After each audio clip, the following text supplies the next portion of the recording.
प्रधानमंत्री नरेंद्र मोदी दिल्ली में जनसभा को संबोधित करेंगे। वहीं दूसरी तरफ अगर हम बात करें, राहुल गांधी दिल्ली में जनसभा को संबोधित करेंगे। ये दिल्ली की तस्वीरें हम आपको दिखा रहे हैं। देखिए, प्रधानमंत्री नरेंद्र मोदी यहां पर पहुंच गए हैं। आप देख सकते हैं तमाम बीजेपी के बड़े नेता इस वक्त मंच पर मौजूद हैं। मोदी जी को मैं आग्रह करती हूं कि वे आए।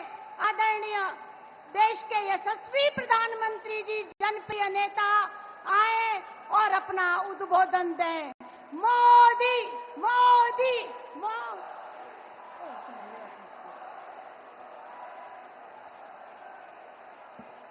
मैं माफी चाहूंगी।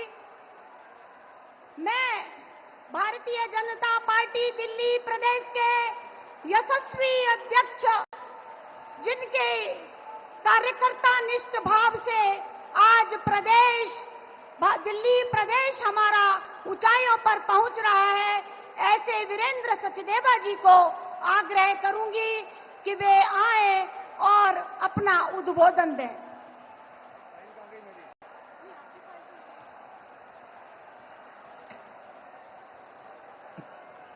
बोले भारत माता की। दोनों हाथ उठा के बोले भारत माता की, भारत माता की। मंच पर उपस्थित विश्व के सर्वाधिक लोकप्रिय नेता, परम आदरणीय प्रधानमंत्री जी, मंच पर उपस्थित मेरे सभी सम्मानित साथीगण, साथियों, ये हर्ष का विषय है कि आज हम दिल्ली वाले माननीय प्रधानमंत्री जी के सामने रूबरू हो रहे हैं और हम सब आज उनको सुनना भी चाहते हैं। अभी जब मनोज भाई बात कर रहे थे तो बार बार एक ही बात कह रहे थे कि दिल्ली की 7 सीटों पर कमल खिलाना है, मोदी जी को तीसरी बार प्रधानमंत्री बनाना है। और मैं इस बात को इसलिए खुले दिल से स्वीकार करता हूं कि ये दिल्ली की जो जनता है, ये अपना मन बना चुकी है कि हम माननीय मोदी जी को तीसरी बार प्रधानमंत्री भी बनाएंगे और दिल्ली की 7 सीटों पर कमल भी खिलाएंगे। दोस्तों,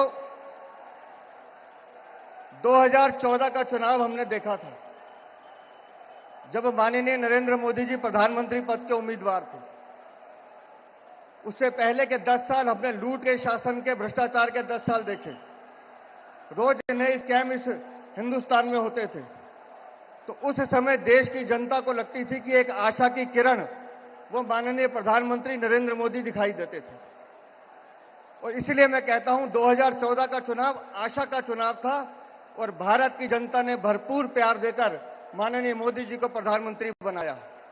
और माननीय प्रधानमंत्री जी ने भी अपने कार्य से उस आशा को विश्वास में बदला और 5 सालों में इतना काम किया कि 2019 आते आते 2019 का चुनाव विश्वास का चुनाव था, प्रधानमंत्री जी के कामों का विश्वास। और 2019 में भी आप सबने भरपूर झोली भर के दी और पूर्ण बहुमत के साथ माननीय प्रधानमंत्री जी दूसरी बार प्रधानमंत्री बने थे। लेकिन 2024 का चुनाव इससे बड़ा चुनाव है।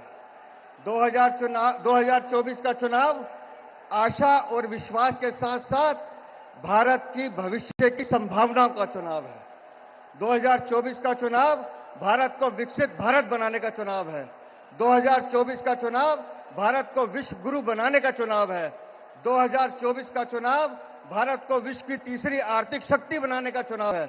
इसलिए मैं कहता हूं कि इस चुनाव में 25 मई को दिल्ली का हर मतदाता अपने घर से निकलेगा, अपने आस पड़ोस को इकट्ठा करेगा, अपने रिश्तेदारों को फोन करेगा, अपने दोस्तों को फोन करेगा और एक ही बात कहेगा कि हम सबको मोदी जी को जिताना है, कमल का बटन दबाना है।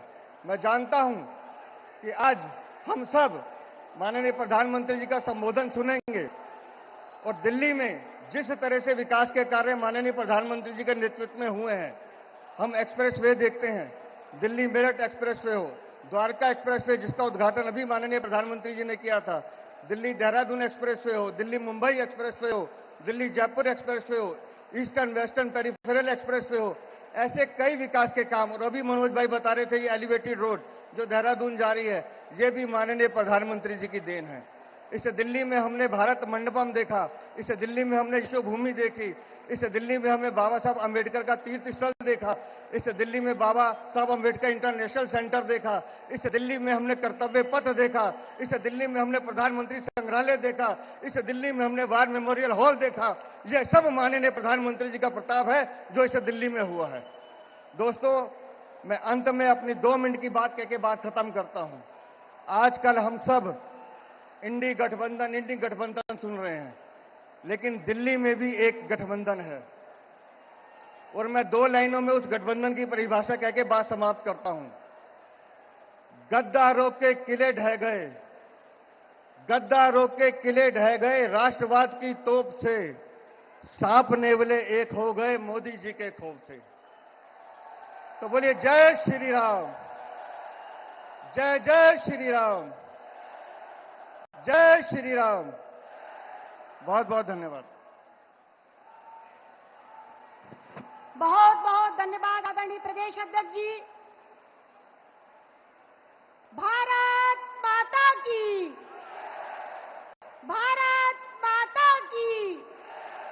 श्री नरेंद्र मोदी, श्री नरेंद्र मोदी, मोदी जी को जय श्री राम। समृद्ध भारत, दृढ़ सरकार, जन जन बोले अब की बार, मोदी मोदी 400 पार। मैं भी हूँ मोदी का परिवार, मैं भी हूँ मोदी का परिवार। और अब हम सब जिनको सुनने के लिए बेसब्री से इंतजार कर रहे थे, मैं अपने यशस्वी प्रधानमंत्री, जनप्रिय नेता आदरणीय नरेंद्र मोदी जी को आग्रह करती हूँ कि वे आए और अपना उद्बोधन दें।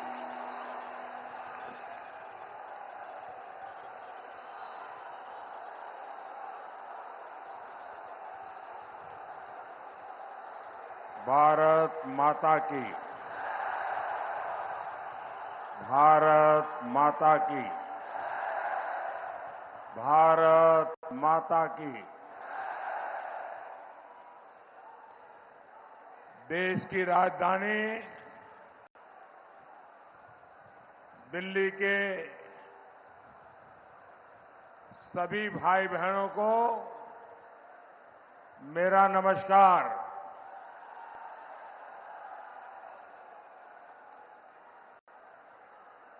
आप सबने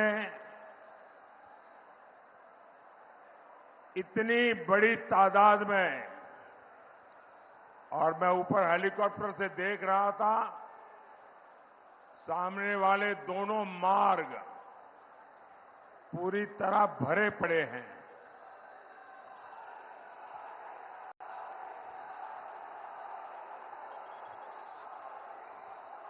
ये उमंग, ये उत्साह इस बात का गवाह है कि फिर एक बार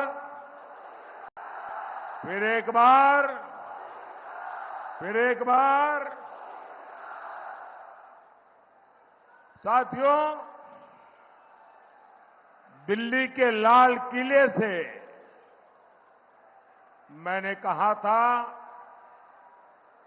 यही समय है, सही समय है।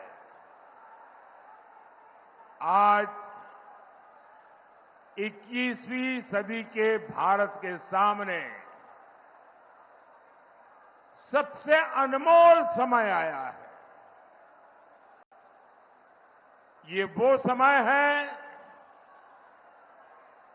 ये जो बोर्ड वगैरह नीचे रखिए ताकि पीछे लोग परेशान हो रहे हैं, आप नीचे रखिए। मैंने देख लिया, आप नीचे रखिए, नीचे रखिए। आप यहां भी आगे आने की कोशिश मत कीजिए भाई, प्लीज। आप जहां हैं वहां रहिए, अब जगह नहीं है आगे आने की। कृपा करके आप जहां हैं वहीं रहिए। आपका ये प्यार, आपका आशीर्वाद, आपका उमंग, आपका उत्साह, ये सब कुछ मेरे सर आंखों पर।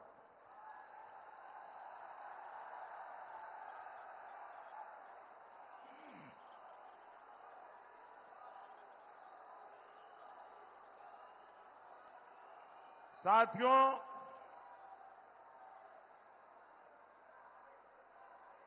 सही समय है, यही समय है। ये वो समय है जब भारत तेज विकास के लिए एक लंबी छलांग लगा रहा। 24 का ये चुनाव भारत को टॉप तीन इकोनॉमी में लाने के लिए है। 24 का ये चुनाव भारत की अर्थव्यवस्था को उन ताकतों से बचाने के लिए भी है जो अपनी आर्थिक नीतियों से भारत को दिवालिया कर देना चाहती है। 24 का ये चुनाव भारत में गरीब के लिए, मध्यम वर्ग के लिए उनका जीवन आसान बनाने के लिए, उसके जीवन में खुशियां लाने के लिए है। और 24 का ये चुनाव गरीब और मध्यम वर्ग को उन ताकतों से बचाने के लिए है जो उनकी संपत्ति छीन लेना चाहते हैं। 24 का ये चुनाव भारत के युवाओं के लिए नए अवसर बनाने के लिए है। चाहे स्पेस सेक्टर हो, सेमीकंडक्टर हो, ग्रीन एनर्जी हो, सोलर रिवॉल्यूशन हो, इलेक्ट्रिक व्हीकल का युग हो, हर क्षेत्र में युवाओं को आगे बढ़ाने के लिए है। और दूसरी ओर 24 का ये चुनाव उस परंपरा को, उस सोच को भी हराने का चुनाव है जिसने बरसों तक भाई भतीजावाद, परिवारवाद के चलते भारत के युवाओं का भविष्य बर्बाद करके रख दिया है। 24 का ये चुनाव मजबूत भारत बनाने के लिए है और 24 का ये चुनाव उन ताकतों को परास्त करने के लिए है जो भारत को कमजोर करना चाहती है। तो देश की राजनीति को एक मजबूत सरकार चाहिए। देश की राजधानी को दुनिया में प्रतिष्ठा मिले, देश की राजधानी दुनिया के लिए आकर्षण का केंद्र बने। और इसलिए इस देश को चाहिए फिर एक बार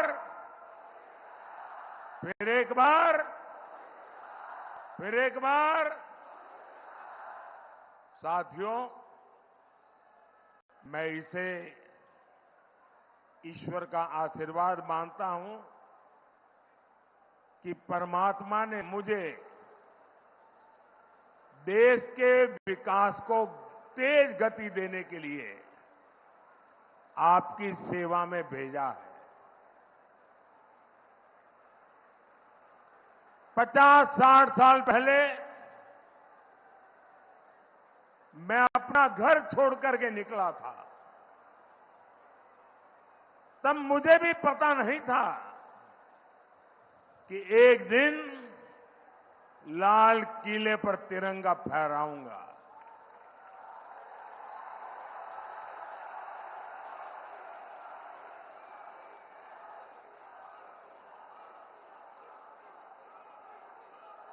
पचास 60 साल पहले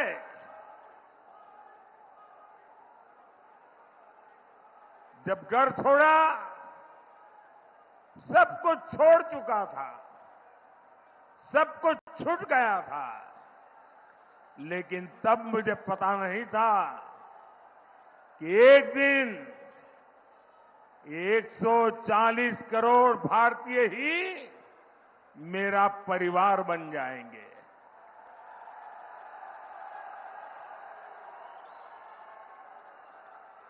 साथियों,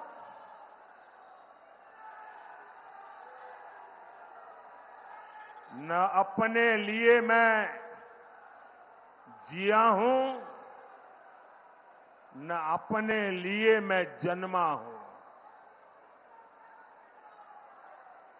मैं आपके लिए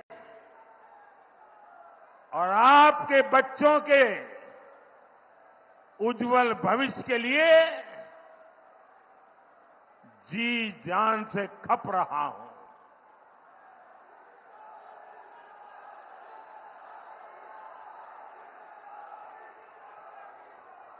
समाज जीवन का स्वाभाविक क्रम है कि हर परिवार, घर का हर मुखिया अपने वारिस के लिए सोचता है, योजना बनाता है और कुछ करता भी है। मुझे तो वो भी नहीं करना है। मेरा कोई वारिस नहीं है। अगर मेरा कोई वारिस है तो आप ही मेरे वारिस हैं। 140 करोड़ देशवासी वही मेरे वारिस है। और इसलिए मैं आपके लिए ही दिन रात मेहनत कर रहा हूं। मेरा पल पल आपके लिए, मेरा पल पल देश के लिए।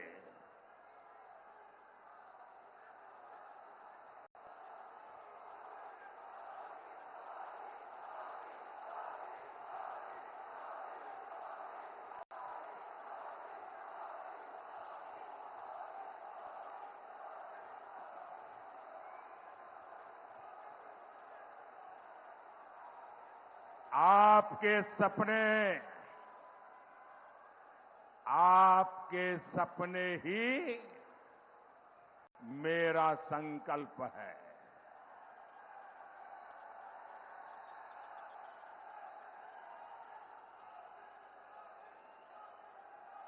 आपके सपने सफल हो, इसीलिए ये जिंदगी आपके लिए कुर्बान है।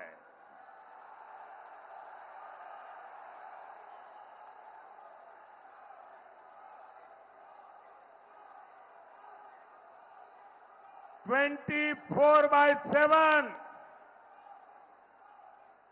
24 by 7 for 2047"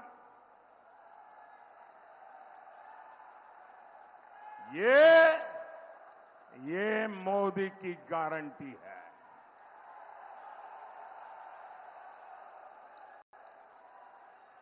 और साथियों,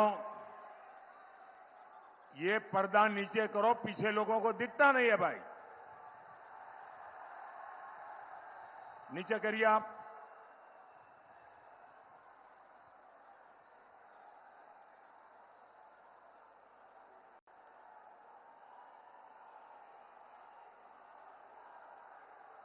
साथियों, देश को मजबूत बनाना है, इसके लिए मजबूत सरकार चाहिए और मुझे भी मजबूत साथी चाहिए। और इसलिए दिल्ली में भी ऐसे हमारे सभी उम्मीदवारों को राजधानी का प्रतिनिधित्व आपके आशीर्वाद से ये सब विजयी हो, विकसित भारत का मेरा संकल्प पूरा करने के लिए ये मेरे साथ ही बने। साथियों, आत्मनिर्भर भारत का संकल्प लेकर निकला हूं। तब से मैं आपसे प्रार्थना करता हूं कि भाई आप लोग कुछ समझते हैं कि नहीं है? आप ये बोर्ड नीचे करेंगे क्या? ये जो भी है वहां सारे को इकट्ठे कर लो भाई, कोई एक इकट्ठे कर लो सब।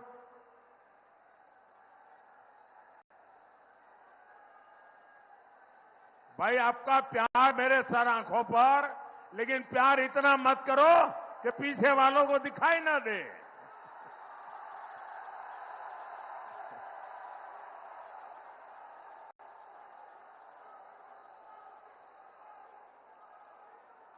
ये लोग दूर दूर से आए हैं, उनको परेशानी नहीं होनी चाहिए।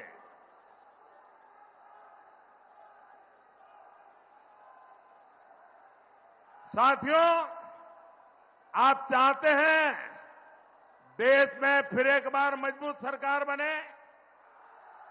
आप चाहते हैं दिल्ली के सभी सांसद हमारे जीत करके आए? तो इसके लिए आपको हर बूथ में कमल खिलाना होगा। हर बूथ में कमल खिले, तभी तो देश मजबूत होगा।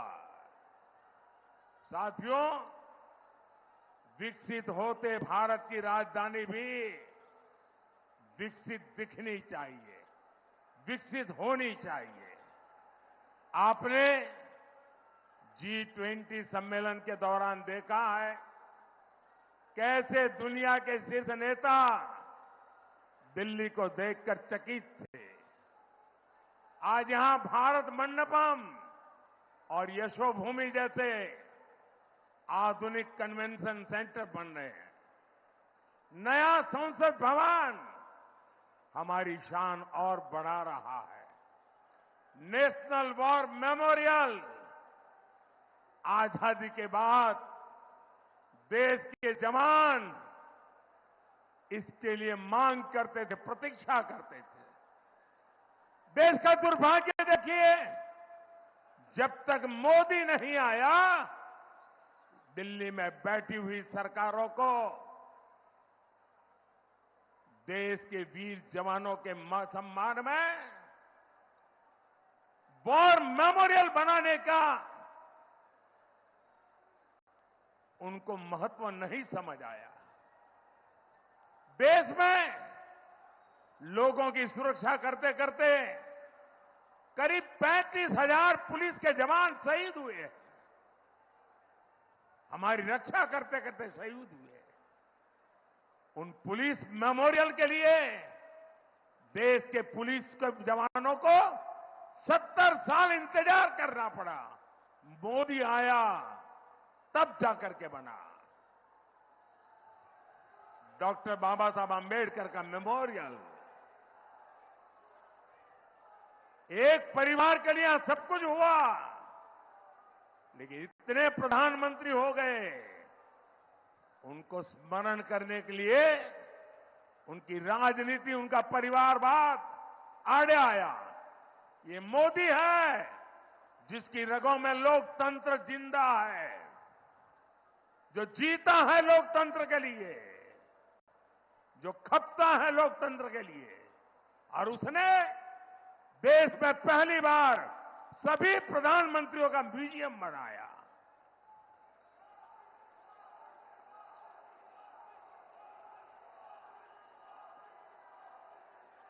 ऐसे अनेक स्मारक बन रहे हैं जो आधुनिक दिल्ली के दर्शन कराते हैं। हर शाम जब कर्तव्य पथ पर हजारों परिवार खुशियां के पल बिताते हैं, तब लगता है कि मेरी मेहनत सफल हो रही है। साथियों, मोदी का 10 वर्ष का सेवा काल दिल्ली के इंफ्रास्ट्रक्चर के लिए एक ट्रांसफॉर्मेशन का कालखंड रहा है। मेरा फोकस रहा है ईज ऑफ लिविंग पर, ईज ऑफ ट्रैवल पर। 10 साल पहले दिल्ली में नेशनल हाईवे की लंबाई 80 किलोमीटर थी, 80 किलोमीटर थी। अब ये 160 किलोमीटर से ज्यादा हो गई है, 160 किलोमीटर से ज्यादा हो गई है। इन 10 सालों में 4 लेन के हाईवे, इसकी लंबाई 2 गुनी हो गई है। हजारों बड़े वाहनों को अब दिल्ली में आने की जरूरत नहीं पड़ती। दिल्ली एनसीआर से होकर शानदार एक्सप्रेसवे चारों तरफ बन रहे हैं। 2014 में दिल्ली मेट्रो का जितना बड़ा नेटवर्क था, आज उससे 2 गुना बड़ा मेट्रो नेटवर्क दिल्ली के पास है।